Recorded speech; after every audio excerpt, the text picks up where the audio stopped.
and welcome to Stop Now, a social experiment enterprise where we stop, listen, and share.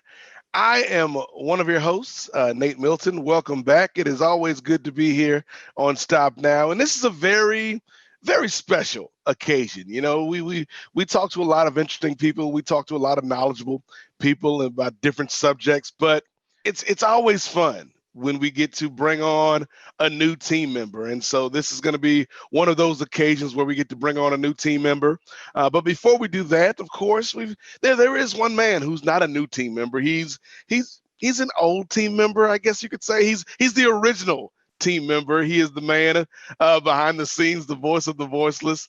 JK is with us. JK, how are you? I'm good, Nate. I'm old. That's what you're saying, right? It came out a little bit wrong, but I was like, yeah, he's not old. He's just experienced, a veteran team member is what I meant to say, JK. I get that. I get that, Nate. You have your own company, right? There is another Nate joining our team, so you are Yes. harass me. I know that. I'm old. I accept that. I'm a senior citizen. But apart from that, I'm going to be on the background. Let you guys run the show for today. Yes, and again, JK keeps everything moving here. But he mentioned the newest team member here at Stop Now. He also is named Nate, so that's a plus in his book. But to avoid any confusion, we're going to call this man Ruben. So Nate Ruben, thank you for joining us here at Stop Now. Thank you. Super glad to be here. And it is good to meet you. You know, again, like I think it's always fun and exciting whenever we bring new team members on here at Stop Now and get to expand the parameters of our group, of our crew here. It's like the Avengers. We keep getting to add more and more people to the team. But before we get into kind of why you want to work with Stop Now, can you tell us a little bit about your background, a little bit about yourself, Nate or Ruben?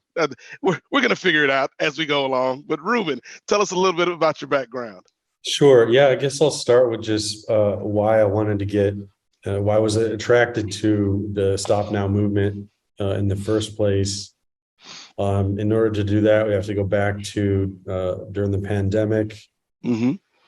The George Floyd incident was very significant to me, as it was to many people all over the world, not just in the United States.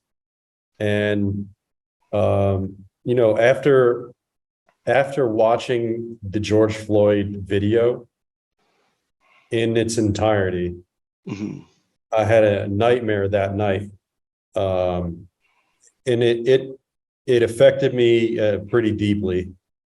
And I woke up the next day really feeling like a responsibility to take part in making a change. Mm-hmm. So I created a 20 or 30 minute video over the next several days in my free time where I break down what I thought. I tried to identify and provide solutions for what I felt were the biggest problems that led to that moment. Mm-hmm. And I suggested specific changes to the law enforcement system, potential new regulations and laws. And I created this video and I put it on social media and I sent it to anyone that I knew that I felt would be inclined to help me to get this to the next level. Mm. And the result that I got from that was a lot of people agreeing with some of the things that I was outlining in there that they felt would help, or that they echoed my sentiment, you could say, with frustration that some of these things were not already there. And I'd say for me, this is a turning point in my life where I decided that I really wanted to get involved in something that will allow me to affect positive change. And,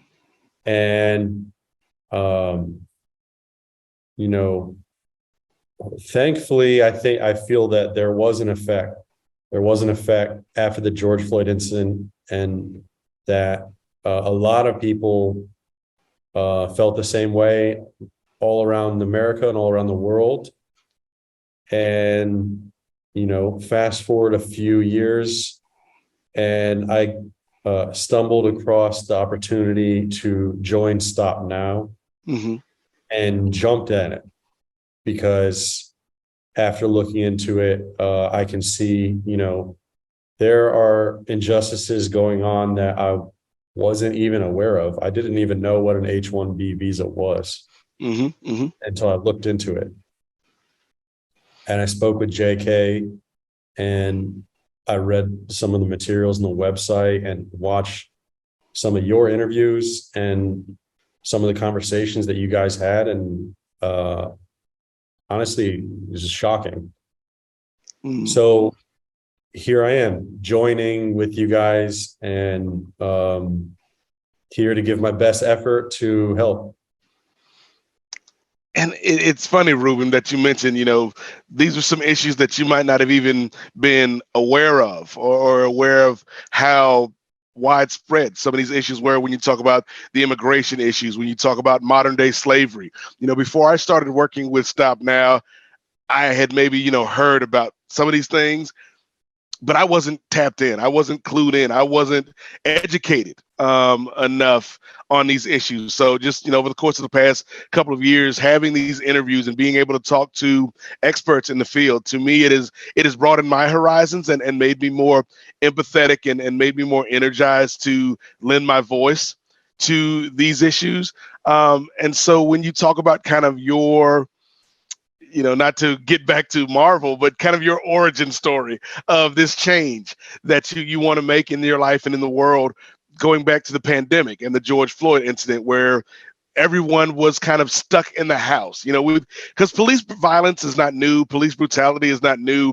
But I think it was the fact that we couldn't just switch the channel. There wasn't a baseball game on or a football game on or something else to watch because the world was stuck in this quarantine pandemic bubble. And so everybody was watching this this footage and then the subsequent trial of the officers that killed George Floyd.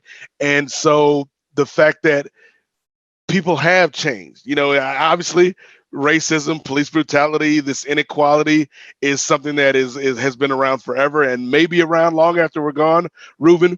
But I feel like that moment energized a lot of people, including yourself. So when you go from that moment to years later, reaching out to Stop Now and joining the team, what are kind of some of the issues? We talked about the H-1B visa and immigration. What are some of the issues that you kind of want to bring to the forefront and have discussions about and present solutions for? I think your question is a 2 or 3 part question there. First, I think that's a valid point about during the pandemic that, everyone was forced to face it when the George Floyd incident happened, because everyone was so isolated and everyone was it was an introspective time, I think, for pretty much anyone. Spending a lot of time indoors, and, with a lot of extra time on your hands to consider your environment and yourself. And I certainly agree that had some impact. For me personally, I can say that my frustration with the prevalence of police brutality goes back a lot farther than that. When I was living in Florida, there was a big story. This is back when I was in high school. There was a 15-year-old boy who got sent to a disciplinary ranch. And he's African American. And the white security guards or disciplinary staff, a group of many of them, beat him to death. And they got off. They didn't get in trouble. They got a slap on the wrist. None of them had to go to jail. That was the first time for me. And for me, that was a big realization that, wow, like our system is broken. So even at a young age, even in high school, that was really shocking. So for me, I felt that was obvious that was race related. Mm-hmm. And for him to be the age that he was, even though, you know, obviously he was a troubled kid, he was at a disciplinary ranch. That's just outrageous. That's murder. Yeah. It's murder. It's the same as George Floyd. It's a murder. So them getting away with that, I always felt like it was an injustice and that something was wrong with the justice system and the police force. And even though those were not beat cops that did that, but that the justice system was favoring people who were committing injustices, that was protecting them based on their race. So the George Floyd thing was like somebody finally, it was like the last straw, I think. Okay. It wasn't the first time that I really let this type of thing set in, but it was, for me, it was going to be the last time. Mm.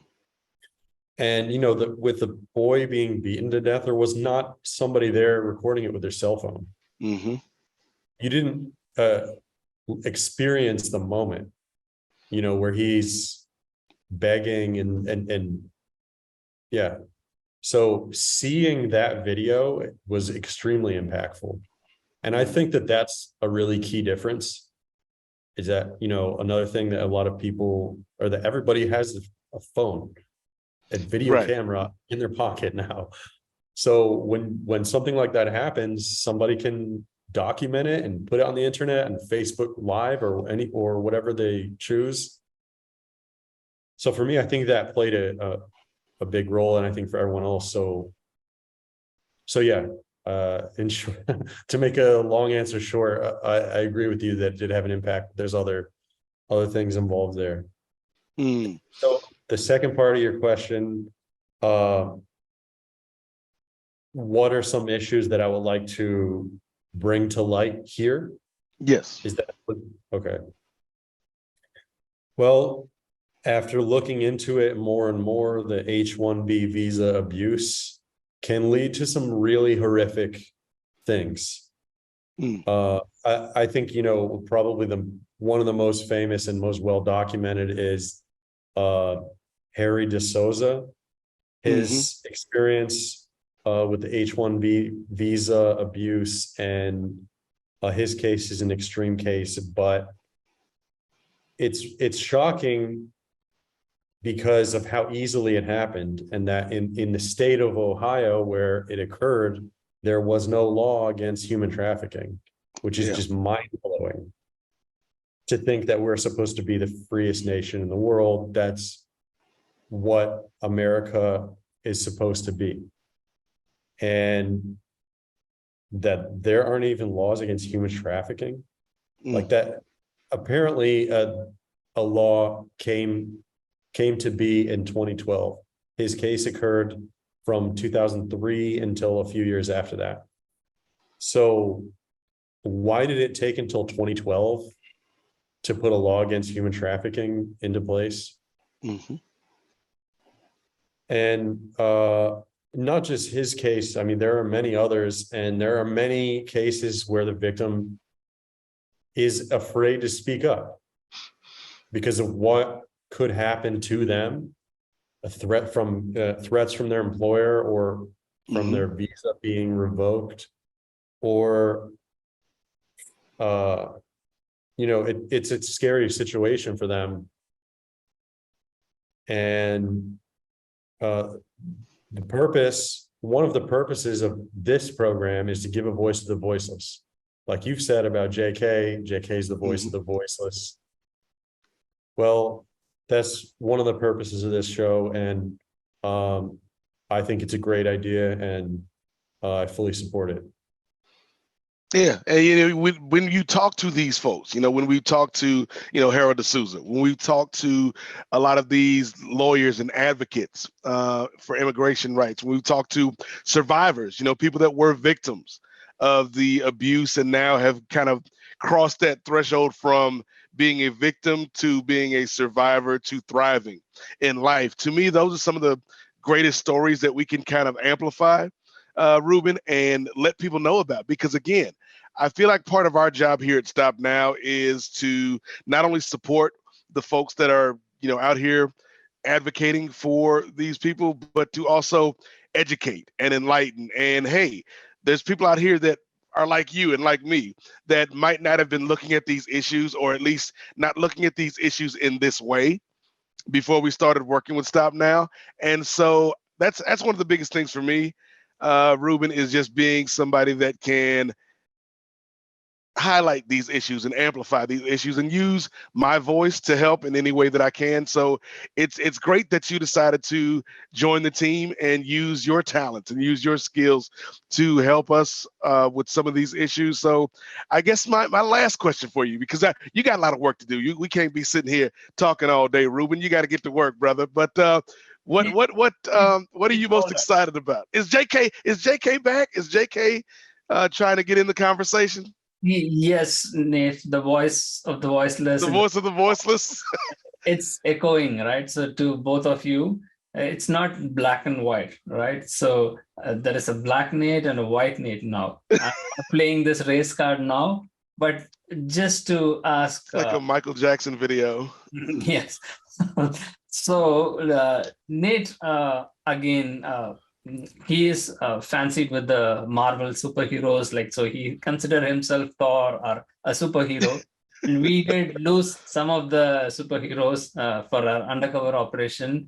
Yes. So we will retain you for a longer period. We lost Walter, and again, we might get him back. I don't know whether he is a Spider-Man or not. So those are that is happening behind. But how do you view this race card, right? Being a white person, have you felt any discrimination or sympathized? Because how the card plays, right? Being a white, if you take the side of the black people or brown people or underprivileged or all these issues related thing, what is the comment that comes from your side, right? From your family, your friends circle? Do you feel you are alienated and that's why you are trying to join the other gang, other group? No. Well, first of all, let me say this. I'm Jewish. My grandmother is a Holocaust survivor. My understanding of discrimination is, I think, fundamentally different than a non-Jewish white person.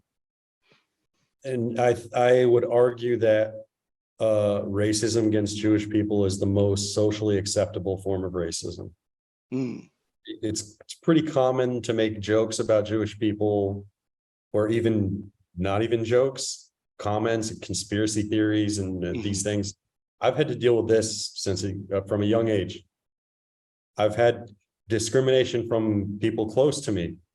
A guy who I used to be best friends with asked me whose side I was on. Suddenly, he got crazy with conspiracy stuff and confronted me and asked me to choose sides. I said, "What are you talking about?" And he accused me of not accused me of being involved in a conspiracy, but he accused my people, you could say, in this way, and decided that he had to confront me with it and gave me an ultimatum. So this happened when I was a teenager. So I told him, go F yourself, basically, and I'm going to live my life and do what I want. And that was not even the start of it. But for me, that was probably one of the most significant things, that he was one of my best friends and we're not friends anymore because of that. And I know it took me a long time to really understand why, and to really become educated on the narrative and why it's there. And so I feel that I understand discrimination uniquely well for a person who's white. So starting from that, no, I wouldn't say that I identify with this side of what you've said. or that I'm playing that card or something like that. I would say that I'm playing the card of somebody who lives every day as a person who experiences discrimination. Not that it's like a daily occurrence that I hear these type of comments, but that I'm aware of it, that this is my identity, and that there's discrimination against my identity, and that in certain circumstances that I will defend my right to being Jewish, and for it to not be something that's a problem or that's makes me different from another person in any way. Really, I'm just like everyone else. And I think something that's interesting about that to me, Ruben, is not only do you have that experience kind of dealing with that discrimination or being othered, from your background, but I feel like, given the fact that, you have this experience, but you are white, like there might be people out there watching our programs that might listen to something you say in a different way than if it comes from me or if it comes from JK. And so like there is something to the, not to put too fine a point on it, but like the allyship and the collaboration, because there is an intersectionality of all of this, right? Where we're talking about race, politics, we're talking about immigration, we're talking about, money, sexism, like the stuff that we talk about here at Stop Now, the issues that are important to the people here at Stop Now, it crosses all over, different boundaries and different borders. And so I feel like having your voice in this mix is just one more thing that, again, maybe there's somebody that has tuned me or JK out that might listen to you because they might identify with you. And I think that's a good thing. Sure. Yeah, I agree. I think that's spot on. Any other questions, JK? Devil's advocate, sir. Yes, I mean, he is a valuable addition, as you mentioned that, right? So we are not restricting, we are open to all the voices, right? Again, I don't want to make a derogative comment on some people say, right, white people as like in the Southern, right, as a redneck, or even those people who oppose, or we haven't had that because we are fighting for injustices, we are trying to create awareness, and our main purpose goal is like to stop, listen, and share. This is a social experiment. We are trying to experiment how we are struggling with the identities, right? So whether you call yourself as an American or an Indian or white, black, brown, Asian, whatever that is, right? It doesn't matter. Why do we stick to that? The interesting conversation, Nate, we used to have, right? You being a Christian, I was going to say like, oh no, another Jew, right, who left us out. Okay, we felt that there is a vacuum, right? It has to be filled. We have people from all the faith, and also being an asshole, I'm open to say like I'm an atheist or a non-believer, right? So whatever that tagline we carry, right? So from your viewpoint as well, right, we will have more discussion, more debate, how to open up and how to accept the other people, how to solve these things, right? I don't think like it can be solved easily. It's an century-old problem, right? As we move forward. So we welcome you and thank you for joining us. It's been a pleasure conversation to listen to both the Nates. Yes, and I echo JK's thoughts, Ruben, and I think we will, for the purposes of making it easy on the audience, we will stick with Ruben going forward. But we appreciate you joining the team. We appreciate your life experience and your insight and what you can bring to our little group of Avengers here at Stop Now, as I bring the metaphor full circle. But any final comments, any final thoughts before we get out of here, Ruben? I'm really glad to have the opportunity to take part in Stop Now. And I think that we can make really good progress and inform people on a lot of important issues that are kind of behind closed doors. A lot of people don't really know.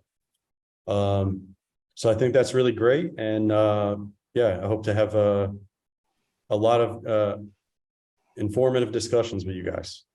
Absolutely. We look forward to that here as our social experiment rolls on. But if you are watching and you would like to lend your talents, head to stop-now.org.